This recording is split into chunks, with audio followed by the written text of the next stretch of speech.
Guys सबैजना सन्चै हुनुहुन्छ होला। आज चाहिँ मेरो ब्लगिङ जर्नीको डे 6 हो हैन। हाम्रो दिनको सुरुवात चाहिँ बिहान कलेज गएर भयो।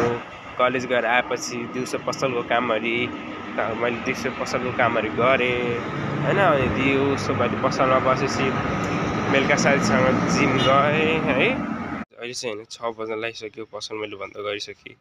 प्रमोद साथी आयो, अब चाहिँ हामी जिम जान लाग्छौँ हैन। अब अलि आज ढिला भयो कि अब ऊ एकछिन ढिला आयो, त्यही भएर दिनकै जिम चाहिँ अब गइन्छ हैन। ल है गएर हेरौँ के गरिन्छ। आज पनि वार्मअपै होला है। भर्खर हो हैन। हिजो गरेको ज्यान अति दुखिरहेछ हैन। बिस्तारै गर्छ बानी लाग्छ, त्यस्तो चाहिँ दुख्दैन। बिस्तारै प्रोटिनहरु डाइटहरु पनि लिनुपर्छ। त्यही हो, देशी डाइट चाहिँ लिने हो। त्यो अर्को वाला बट्टाको प्रोटिनहरु चाहिँ काम छैन, ज्यान बिगार्छ। के हुन्छ। हामी भर्खर हो नि त, बेकारमा ज्यान बिग्रिन्छ है। ल है गाइज चाहिँ जिमको सेकेन्ड दिन हो है गाइज है। आज चाहिँ हामीले 4वटा हान्यौँ, त्यो के हान्यो त्यो चाहिँ थाहा छैन। अब आज चाहिँ मजाले हान्यौँ हैन। बेलुका घर गएर चाहिँ ज्यान चाहिँ दुख्छ मजाले हैन। आज चाहिँ मजाले हान्यौँ फर्स्ट कन्फिडेन्स भएर हैन।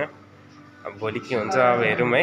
ल आजको जिम सेसनमा यति।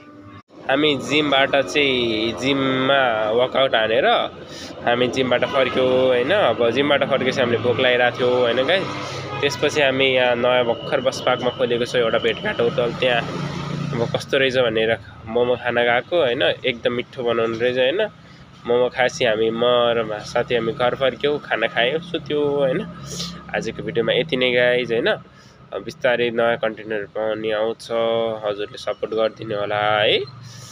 भर्खरको त्यही भएर त्यसैले राम्रो भएन है। मेरो कपाल चाहिँ कस्तो देखिरहेछ भने भनिदिनु है, मलाई त ठिकै लाग्यो है।